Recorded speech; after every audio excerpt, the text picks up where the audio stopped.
मैं आपका फिर से एनर्जेटिक वेलकम करती हूँ अपनी एक नई वीडियो में। अभी जो हमने सीरीज चलाई थी उसमें हमारा चल रहा था चैप्टर नंबर 5। ठीक है, चैप्टर नंबर 5 चलने का मतलब है कि जो हमारा क्लास 10th एनसीईआरटी का अर्थमेटिक प्रोग्रेशन का जो टॉपिक है वो हम यहाँ पे डिस्कस कर रहे हैं। यहाँ पे हमने इसका introduction plus exercise 5.1 and exercise 5.2 के क्वेश्चन नंबर 1 to 10 तक हम कंप्लीट कर चुके हैं। आई होप आपको वो सब चीज़ें बहुत अच्छे से समझ में आ गई होंगी। अगर फिर भी कोई डाउट है तो आप कमेंट सेक्शन में लिख सकते हैं। और आज हम उसी के साथ डिस्कस करने वाले हैं नेक्स्ट क्वेश्चन, यानी कि जो 11, 12, 13, 14 एंड 15 है उनको। तो चलिए ज़्यादा टाइम वेस्ट ना करते हुए मूव ऑन कर लेते हैं क्वेश्चन के सोल्यूशन पे। और इसके साथ साथ जो हमने लास्ट वीडियो में सीखा है उसको भी हम यहाँ पे रिवाइज करेंगे। तो चलिए देखते हैं कि हमारा जो क्वेश्चन नंबर 11 है वो क्या कहता है। यहाँ पे बोलता है which terms of the AP 3, 15, 27, 39 will be 132 more than its 54th term।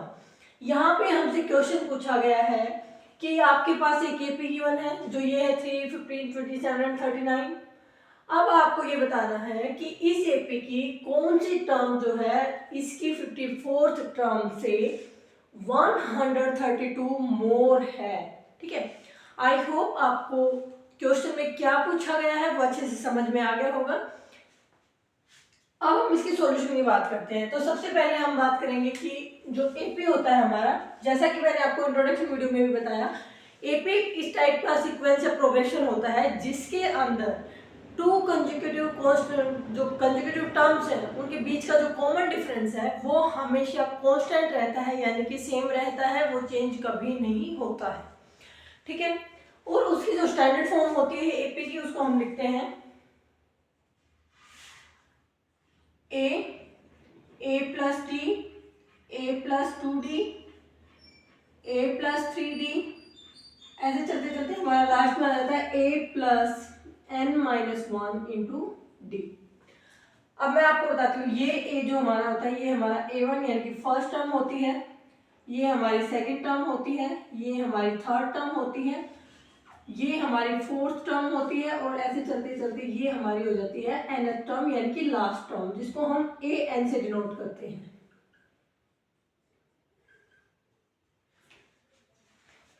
ये हमने डिस्कस कर लिया था अपनी जो इंट्रोडक्शन वीडियो थी उसके अंदर, लेकिन न्यू स्टूडेंट को मैं फिर से यहाँ पे रिपीट करवाना चाहती हूँ। तो ये आपको पता लग गया कि A1 जो हमारी है उसको हम फर्स्ट टर्म बोलते हैं, एन को हम लास्ट टर्म बोलते हैं, और ये बीच में हमारी सारी टर्म जो है ऐसे ही कंटिन्यू चलती रहती है। अब बात आती है कि हमें कैसे पता लगा कि A1 की वैल्यू जो है वो A होती है, वो हमें पता लगा AN से। जब भी हम किसी भी टर्म को फाइंड आउट करते हैं तो हम AN जो है A plus n-1 into D होता है।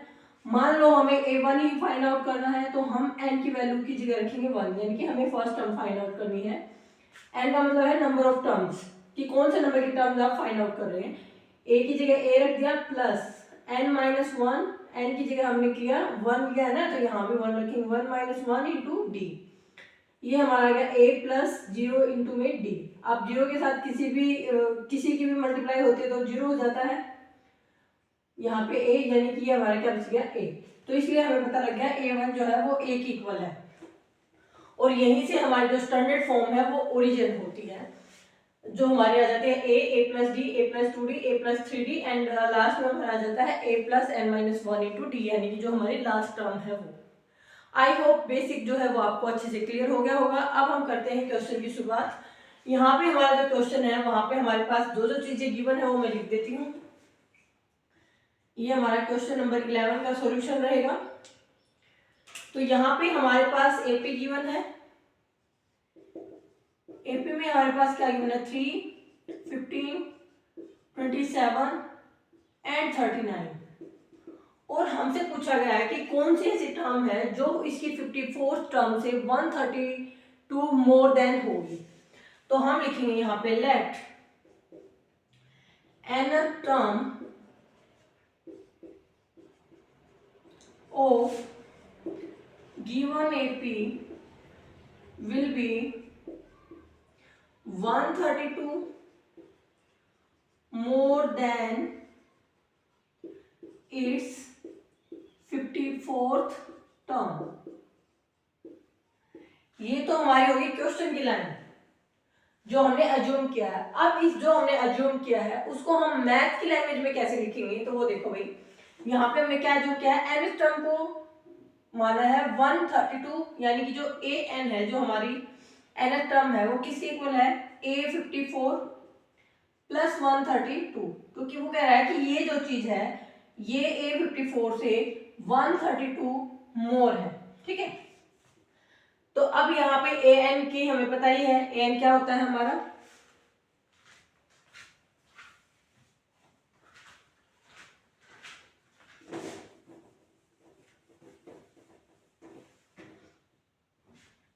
यहाँ पे देखो भाई ये an है, तो an की जगह a plus n minus 1 into D रख दिया इज इक्वल टू a54 को हम क्या लिख सकते हैं, a प्लस 53d।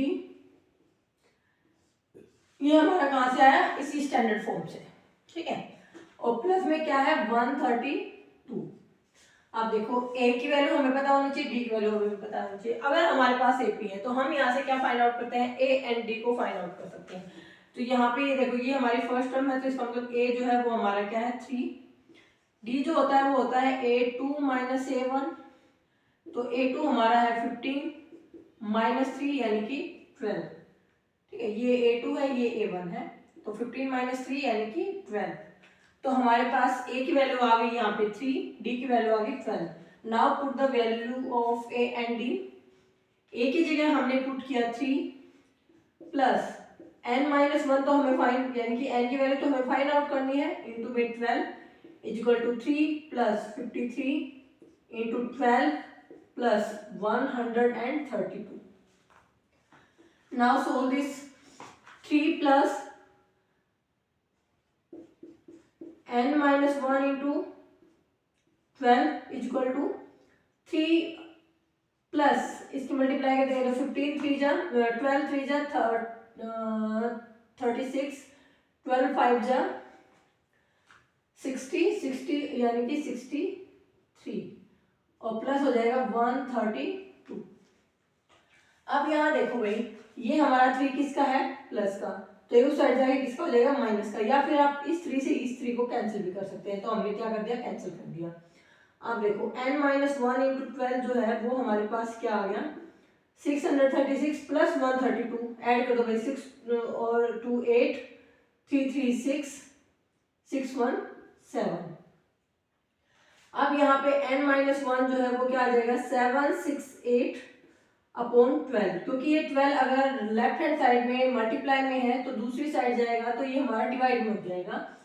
तो हम इसको काटेंगे, 12 6 जा 72, 4 बढ़ जाएंगे, 4 जाएंगे, यानी कि 12 को अगर हम 768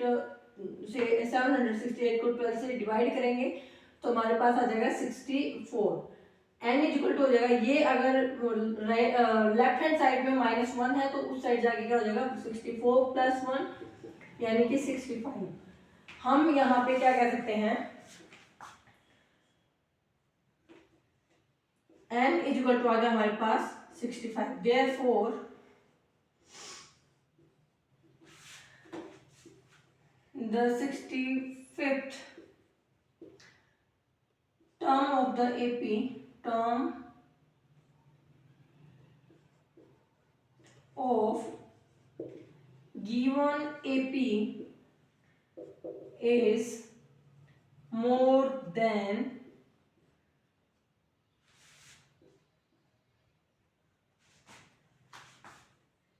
132 more than its 54th term. बस आपको एज इट इज आपके पेपर में करके आना है। ये आपके बोर्ड एग्जाम के पॉइंट ऑफ व्यू से भी बहुत ज़्यादा इंपॉर्टेंट क्वेश्चन है। आई होप आपको सारा क्वेश्चन अच्छे से क्लियर हो गया होगा।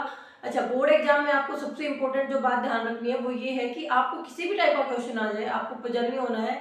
हो सकता है भाई ऐसा कोई क्वेश्चन आ जाए जो आपको उस टाइप का क्वेश्चन आपने कर रखा है, बट सेम क्वेश्चन हो सकता है ना भी हो और आ भी जाए, लेकिन आपको पजल बिल्कुल भी नहीं होना है। आपको स्टेटमेंट को ध्यान से पढ़ना है। अगर आपको ये पता लग जाता है कि हमें क्या फाइंड आउट करना है तो आधा काम आपका वही हो जाता है। तो don't bother about the exam. तो यहाँ पे देखो भाई, ये आपका बहुत अच्छे से, आई होप आपको एवरीथिंग क्लियर हो गई होगी। फिर भी कोई डाउट है तो आप कमेंट सेक्शन में लिख सकते हैं। आप देखो, अब हम देखेंगे अपना नेक्स्ट क्वेश्चन। तो नेक्स्ट क्वेश्चन हमारा क्या है, यहाँ पे बोला गया है two APs have the same common difference. यहाँ पे हमारे पास दो एपी गिवंस हैं और उन्हीं का बोला है कि दोनों का कॉमन डिफरेंस है वो इक्वल है। The difference between their 100th term is 100। अब इसने ये बताया कि अगर हम उनका 100th टर्म का, यानी कि जो हमारी फर्स्ट एपी है उसकी भी 100th टर्म, जो हमारी सेकंड एपी है उसकी भी 100th टर्म अगर हम लेते हैं तो उन दोनों का जो कॉमन डिफरेंस है वो 100 है। इट मीन्स दोनों का ही कॉमन डिफरेंस क्या हो गया 100, क्योंकि सेम है बोल रखा है। अब ये कह रहा है कि आपको बताना है कि उसका जो 1000th जो टर्म है उसका कॉमन डिफरेंस क्या होगा।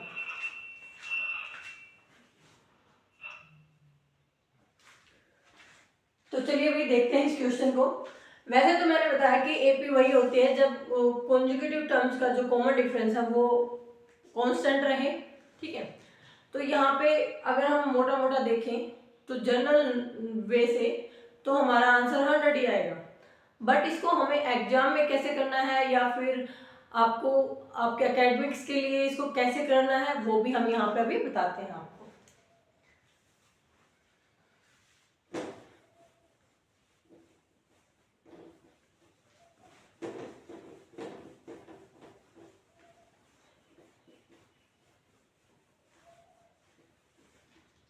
तो यहाँ पे देखो भाई, हमारे पास क्या क्या गिवन है। एक तो हमारा कॉमन डिफरेंस जो है उसको हम किससे डिनोट करते हैं, ये हमारा सॉल्यूशन है भाई क्वेश्चन नंबर 12 का।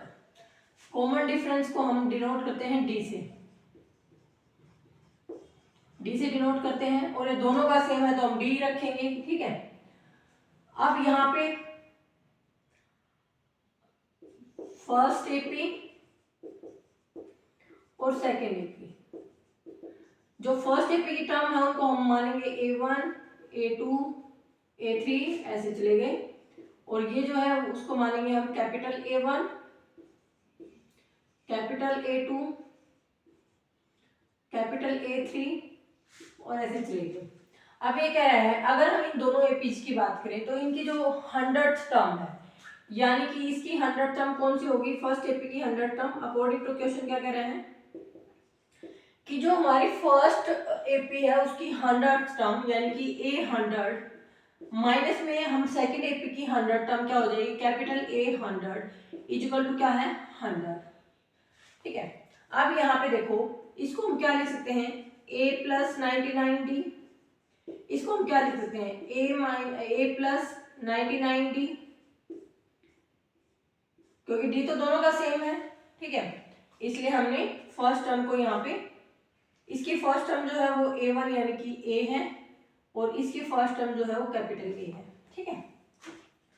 अब यहाँ पे देखो A प्लस 99D माइनस, अब ब्रैकेट के बाद माइनस का साइन है तो अंदर वाले दोनों चेंज, ये माइनस का A और ये माइनस का 99D और ये हमारा आ गया 100। अब यहाँ पे देखो भाई, यहाँ पे माइनस का 90 प्लस का 99D है, ये माइनस का है तो ये दोनों कैंसिल, यानी कि एक दूसरे से कट जाएंगे तो जीरो, यानी कि A माइनस A हमारा क्या आ गया 100। यानी कि जो हमारी फर्स्ट टर्म है उनका भी कॉमन डिफरेंस हमारे पास क्या आया है 100।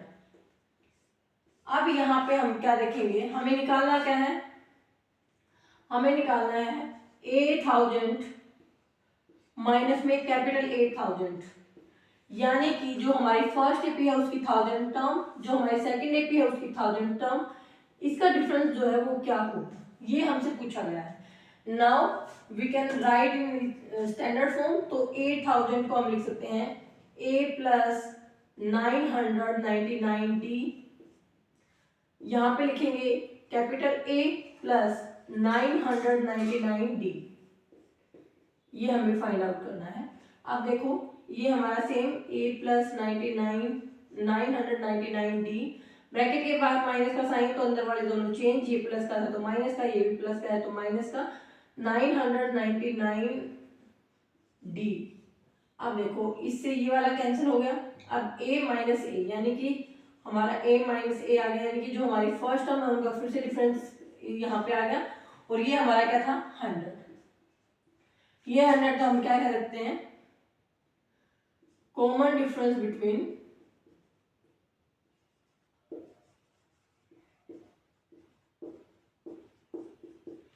थाउजेंड टर्म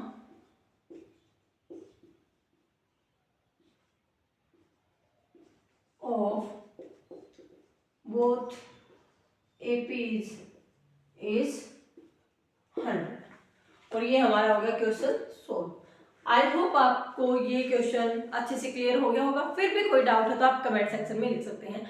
आपका कमेंट हमारे लिए बहुत ज़्यादा इंपॉर्टेंट है। अगर आप कमेंट में लिखते हैं तो हमारा हौसला तो बढ़ेगा ही बढ़ेगा, उसके साथ हमें ये पता लगेगा कि जो आप हम सिखाने की कोशिश कर रहे हैं क्या वो आप सीख पा रहे हैं या नहीं। तो चलिए अब हम मूव कर लेते हैं अपने क्वेश्चन नंबर 13 पे। जो हमारा 13 क्वेश्चन है वो क्या कह रहा है, how many 3 digits number are divisible by 7। अच्छा, यहाँ पे मैं क्वेश्चन नंबर 13 पे जाने से पहले आपको एक और इम्पोर्टेंट पॉइंट याद दिलाती हूँ। हमारा मेन मकसद आपको एकेडमिक के लिए तैयार तो करना ही है, उसके साथ साथ हम चाहते हैं कि आप अभी से यानी कि अपने एकेडमिक के साथ साथ आप कॉम्पिटिटिव लेवल की भी तैयारी करें, क्योंकि ये वाले क्वेश्चन जो हैं आपको रीजनिंग या मैथ के पोर्शन में देखने को मिलेंगे। ठीक है, जैसे हमारा जो क्वेश्चन नंबर 13 है वो मोस्टली कॉम्पिटिटिव एग्जाम में पूछा जाता है। वहाँ पे आपको यहीं से जो फॉर्मूले हैं, यहीं से जो टेक्निक है उन्हीं को अप्लाई करना है, ताकि कम टाइम में आप अपना अच्छा सा रिजल्ट और अपना क्वेश्चन बिल्कुल स्टिक कर सको। तो चलिए सीख लेते हैं कि यहाँ पे हमारा क्वेश्चन नंबर 13 क्या कहता है। यहाँ पे पूछा गया है कि 3 डिजिट्स के नंबर हमें फाइंड आउट करने हैं कि वो कितने होंगे जो कि 7 से डिविजिबल है। ठीक है, अब आपको यहाँ पे सबसे पहले पता होना चाहिए कि 3 डिजिट नंबर्स हमारे कहाँ से स्टार्ट होते हैं। तो इतना पूछते ही आपके दिमाग में क्लिक कर गया होगा कि 100 जो है वो हमारा फर्स्ट 3 डिजिट नंबर है। अब यहाँ पे हमसे पूछा गया है कि आपको ये बताना है कि 3 डिजिट में कितनी जो है टर्म ऐसी हैं जो 7 से डिविजिबल है। ठीक है, अब देखो भाई, मान लो यही क्वेश्चन आपका आता है कॉम्पिटिटिव एग्जाम में, और आपको सोचो आपको एपी नहीं आती। ठीक है, तो आप क्या करोगे, लिख के देखोगे कि पहला कौन सा नंबर है, फिर दूसरा कौन सा है, तीसरा, चौथा, पांचवा, इस तरीके से आप बहुत ज्यादा लंबी लिस्ट बनाएंगे, फिर उनको काउंट करेंगे, फिर आप आंसर देंगे। सॉरी, तो उससे आपका बहुत ज़्यादा टाइम वेस्ट हो जाएगा। ठीक है, आपका बाकी पेपर आप अटेम्प्ट नहीं कर पाओगे। तो यहीं से आपकी जो है कॉम्पिटिटिव एग्जाम की तैयारी भी स्टार्ट होती है। यहाँ पे हमें एकेडमिक या स्कूल में ऐसी चीज़ें नहीं बताई जाती, क्योंकि एक तो हमारे वहाँ पे क्या होता है, टाइम कम होता है टीचर्स के पास, उसको सिलेबस भी करवाना होता है, और वहाँ पे एकेडमिक पे ही फोकस किया जाता है। तो हम वहाँ से जो चीज़ें हैं हमारी अच्छे से नहीं सीख पाते, और इसलिए हम आने वाले जो हमने कॉम्पिटिटिव एग्जाम होते हैं उनकी स्पेशल तैयारी करने के बाद भी हमारा जो रिजल्ट है वो पॉजिटिव नहीं आ पाता। तो आपको अभी से फोकस करना है। हमारा मेन फोकस, मेन टारगेट यही है आपकी हम प्रिपरेशन करवाएं एकेडमिक प्लस कॉम्पिटिटिव एग्जाम के लिए। आपके जो भी टॉपिक होंगे उनको हम दोनों ही पॉइंट ऑफ व्यू से डिस्कस करेंगे। तो चलिए अब हम ज़्यादा टाइम वेस्ट ना करें और सोल्व करते हैं अपने क्वेश्चन नंबर 13 को। तो देखो भाई, यहाँ पे हम सबसे पहले एपी देखेंगे कि हमारी एपी क्या बनती है यहाँ पे। तो यहाँ पे जब हम एपी फाइंड आउट करते हैं तो सबसे पहले हम देखेंगे कि हमारी फर्स्ट टर्म कौन सी है जो कि हमारी डिवाइड होती है 7 से। अब देखो यहाँ पे क्वेश्चन नंबर 13 का सॉल्यूशन है यहाँ।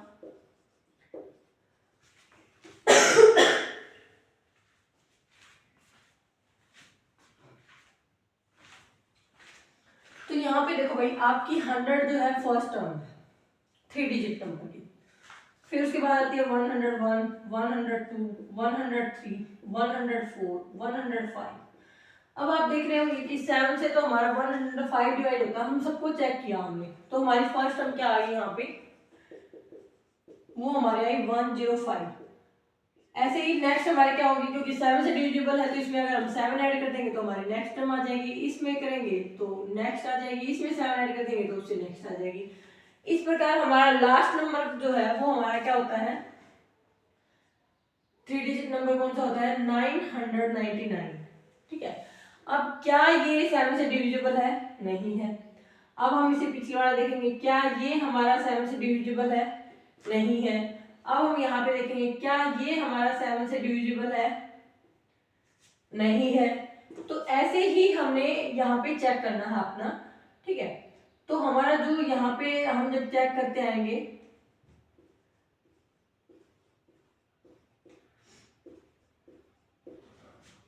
देखो ये आप कर सकते हैं 7 से, देखो इसको डिवाइड करते हैं तो देखो 7 से डिवाइड करेंगे हम, 7 1 जा 2 9, 7 4 जा 28, और यहाँ पे बच गया हमारे पास 1 और 9 उतार दिया, फिर आ जाएगा हमारा 7 2 जा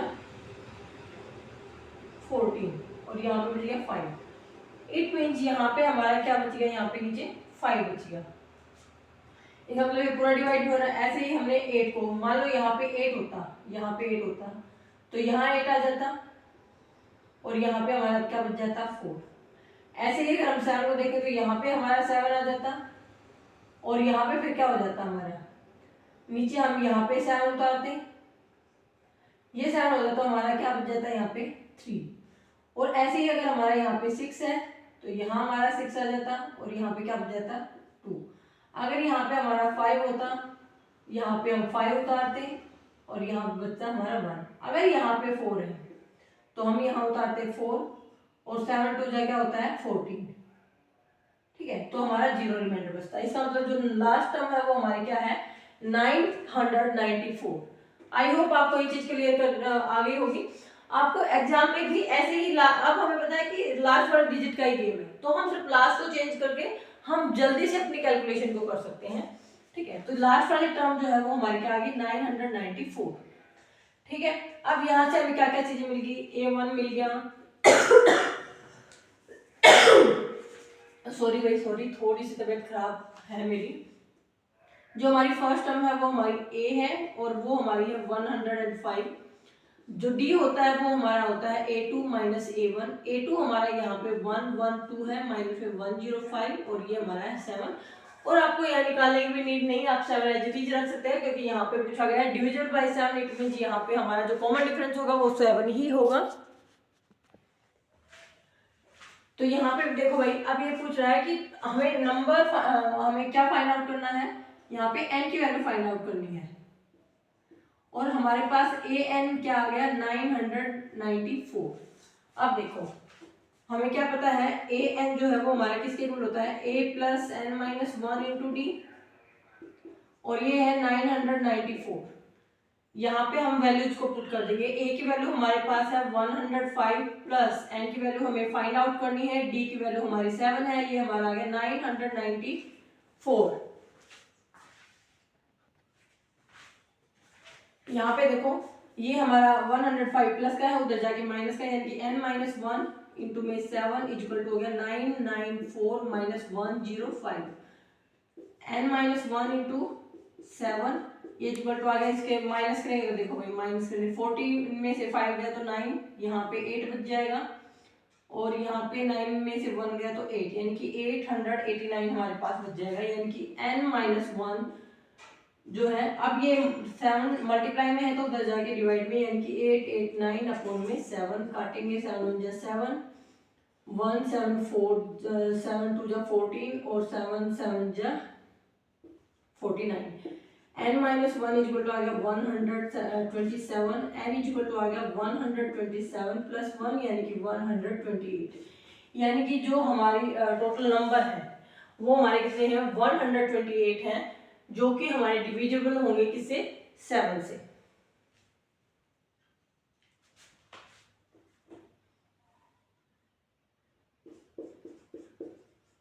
total number of 3 digits which divisible by 7 are 128। ये हमारा हो गया इस क्वेश्चन का सॉल्यूशन। आई होप आपको क्वेश्चन बहुत अच्छे से समझ में आ गया होगा। फिर भी कोई डाउट है तो आप कमेंट सेक्शन में लिख सकते हैं। अब देखिए इसकी एप्लीकेशन हम कॉम्पिटिटिव एग्जाम के लिए कैसे करते हैं। मान लो यही क्वेश्चन हमारा आ जाता है, how many 3 digits number are divisible by 7, ठीक है। तो यहाँ पे 3 डिजिट्स लिख दी तो हम यहाँ पे हमारी फर्स्ट टर्म निकाल लेंगे, लास्ट टर्म, और फिर ये फॉर्मूला हम अपने दिमाग में सेम टाइम अप्लाई करेंगे और 1 सेकेंड के अंदर हम इस क्वेश्चन का आंसर दे देंगे, ठीक है।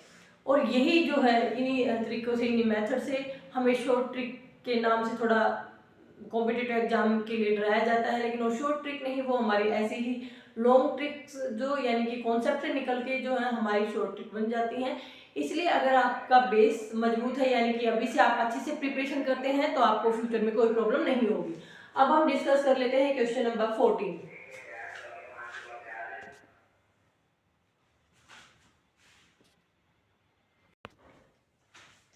तो यहाँ पे भाई थोड़ी सी डिस्टर्बेंस आपको हुई होगी, क्योंकि गली में कोई सब्जी बेचने वाला जो है वो जा रहा था, उसकी आवाज़ थोड़ी आपको लगेगी अजीब सी, पर हम आगे देख लेते हैं, ठीक है, क्योंकि ऐसी छोटी छोटी चीज़ें जो है होती रहती हैं। अब देखो क्वेश्चन नंबर 14 क्या कहता है, how many multiple of 4 lie between 10 and 250। यानी कि हमसे पूछा गया है कि कितने मल्टीपल है 4 के 10 एंड 250 के बीच में।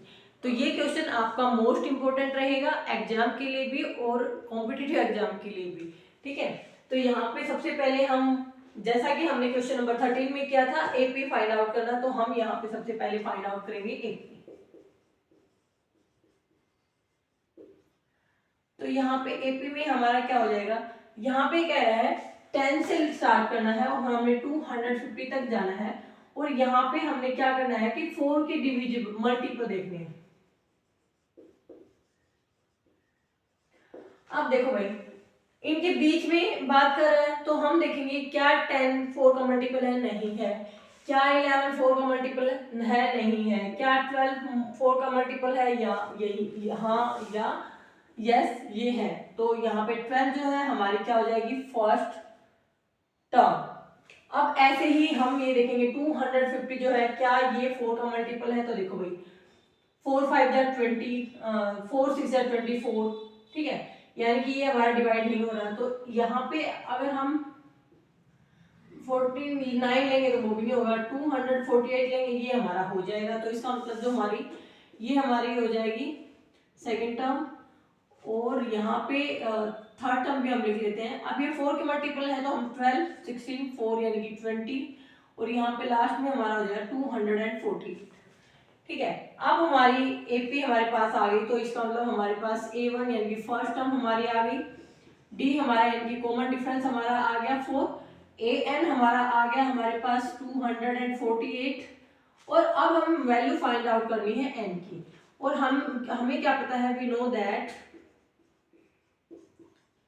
जो हमारा AN होता है, AN यानी कि जो हमारी लास्ट टर्म होती है वो किसके इक्वल होती है, A plus n minus 1 into D, और ये हमारे पास क्या गिवन है 248, यानी कि a की जगह अगर हम a की वैल्यू रख दें 12 plus n minus 1 into D यानी कि 4, और यहाँ पे ये हमारा किसके इक्वल है 248 की। अब हम यहाँ पे सोल्व कर देंगे। अब देखो ये 12 प्लस का है तो उधर जाके माइनस का, तो हमारे पास इधर बच गया यानी कि लेफ्ट हैंड में बच गया n minus 1 into 4 equal to 248 हमारे पास ऑलरेडी है। ये 12 अगर इस साइड आता है यानी कि राइट हैंड आता है तो ये हो जाएगा माइनस का, तो n माइनस 1 इंटू 4 हमारे पास आ गया। इसको 12 माइनस करेंगे तो 8 में से 2 गया 6, 4 में से 1 गया 3 और ये 2, तो ये आ गया हमारे पास 236, यानी कि n माइनस 1 जो है ये 4 हमारा मल्टीप्लाई में है तो उस साइड जाके क्या हो जाएगा डिवाइड में, तो 236 अपॉन में 4 से काट दो, 4 5 जा 4 9 जा, यानी कि ये आ गया हमारा 59। n इज इक्वल टू आ गया 59। ये अगर माइनस का है तो उसको हम इक्वल से दूसरी साइड लेके जाएंगे तो प्लस का 1, n इज इक्वल टू आ जाएगा 60। तो हम क्या कह सकते हैं कि हाउ मेनी मल्टीपल्स पूछा गया था ना, तो हम लिखेंगे देयरफॉर 16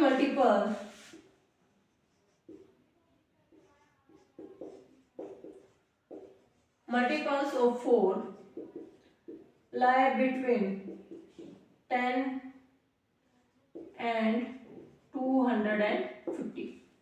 आई होप आपको ये क्वेश्चन अच्छे से क्लियर हो गया होगा। फिर भी कोई डाउट है तो आप कमेंट सेक्शन में लिख सकते हैं, क्योंकि हमारा तो काम आपको सिखाने का ही है। जब तक आप सीखोगे नहीं तो तब तक हम रुकेंगे नहीं। तो चलिए अब हम मूव कर लेते हैं क्वेश्चन नंबर 15 पे। तो क्वेश्चन नंबर 15 हमारा क्या कह रहा है, for what value of n are the nth term of 2 AP 63 65 67 and 3 10 70 equal. यानी कि यहाँ पे इस क्वेश्चन में मैं आपको जस्ट हिंट दूंगी और ये कंप्लीट आपको कमेंट सेक्शन में करना है। तो चलिए मैं एक बार आपको बताती हूँ कि इस क्वेश्चन में एक्चुअली पूछा क्या गया है। तो देखिए भाई, यहाँ पे जो क्वेश्चन है हमारे पास 2 AP गिवन है, ठीक है, 2 AP गिवन है, यानी कि फर्स्ट AP हमारी है ये वाली, सेकंड हमारी है ये, और हमें पूछा गया है कि n की किस वैल्यू के लिए इन दोनों की जो nth टर्म है वो इक्वल होगी, ठीक है। तो हम लिखेंगे यहाँ पे, तो ये हमारा जो क्वेश्चन नंबर 15 है उसका सॉल्यूशन है भाई।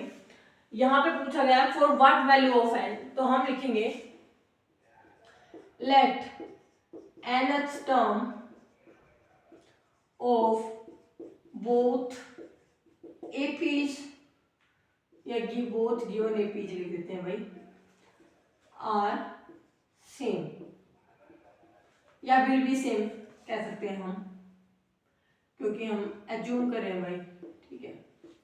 तो यहाँ पे हमारी जो फर्स्ट AP है उसकी nth टर्म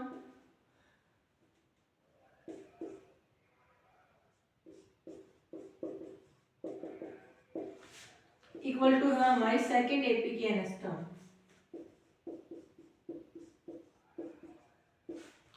ठीक है, यानी कि nth टर्म का मतलब है an।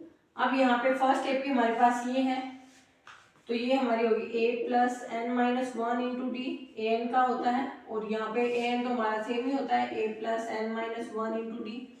लेकिन यहाँ पे a एंड d की वैल्यू पुट करनी है हमारी इस वाली AP की, और यहाँ पे पुट करनी है इस वाली AP की, ठीक है। तो यहाँ पे देखो भाई, ये हमारा a है तो ये हमारा 63 है, प्लस n माइनस 1 इंटू में d, यानी कि 65 माइनस 63 यानी कि 2, क्योंकि जो d होता है वो हमारा क्या होता है a2 माइनस a1, a2 हमारा 65 था माइनस का 63, ये हमारा हो गया 2। अब यहाँ पे a हमारा है 3 plus n minus 1 into D हमारा है यहाँ पे 7, क्योंकि यहाँ पे भी हम d निकालेंगे तो a2 माइनस a1 यानी कि 10 माइनस 3 यानी कि 7। तो अब यहाँ पे देखो भाई, यहाँ पे हमारी अब ये इक्वेशन आ गई, और इसको आपको कमेंट सेक्शन में सोल्व करके मेरे को बताना है कि n की हमारी क्या वैल्यू आपके पास आई जिसके लिए इन दोनों की जो टर्म है सेम होगी, यानी कि आपको बताना है कि कौन सी टर्म जो है दोनों एपीज की सेम होगी।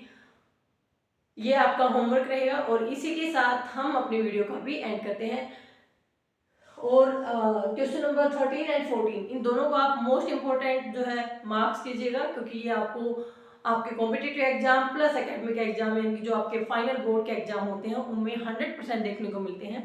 बस हो सकता है यहाँ पे आपसे पूछा गया है डिविजिबल बाय 7, आपसे वहाँ पे पूछा जा सकता है divisible of 6, divisible of 5, divisible of 8, 9, 11, 13, कुछ भी कोई भी नंबर आपको दे सकता है।